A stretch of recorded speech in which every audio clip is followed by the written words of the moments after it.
In human society, without moral absolutes, there can be no true human relationships. Because following a moral law is what defines real human relationships, in opposition to ones that are unauthentic, inhumane, or degrading to the integrity of a human person created in the image and likeness of God.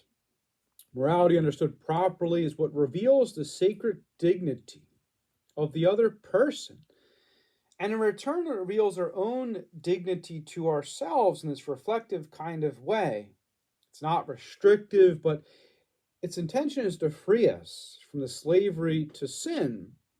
That's why the church definitively proclaims moral truths, which tell us that whenever we are making a choice, we should never choose to do that sort of thing or this sort of thing, or even deliberate about it. This kind of sets the standard or groundwork of seeking to choose goodness in opposition to lawlessness. If a man does not seek out moral truths, he abandons his own ability to reason about human affairs. And also, he will not know when to repent or when to turn from an act or toward an act. In one sense, he ties himself to the wind of his own passions. And obviously, there's the fallen component where sin distorts that clear vision.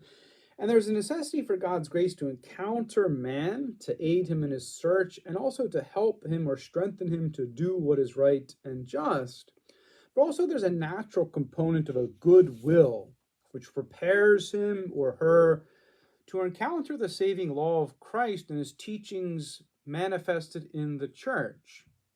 The Catechism even writes, ignorance of the fact that man has a wounded nature inclined to evil gives rise to serious errors in the area of education, politics, social action, and morals. And it also goes on to say, very interestingly, when man looks into his own heart, he finds that he's drawn toward what is wrong and sunk in many evils which cannot come from his good Creator. In the words of the Catechism, again, finding himself in the midst of the battlefield, man has to struggle to do what is right, and it is at great cost to himself, aided by God's grace, that he succeeds in achieving his own inner integrity. For the church does not proclaim moral truths to hurl as weapons, but to help all people to see more clearly the good way to go, to achieve inner integrity, or where they need to repent or turn from their sins, or to be healed from a sinful wound that is festering. For it was not John the Baptist's head who was cut off by King Herod, who in obstinance did not want to repent of his mortal sins, and in this way he cut off his own head. For prophets only help us to know what we already know in our conscience, or perhaps what was buried there, in order that we may keep on sinning.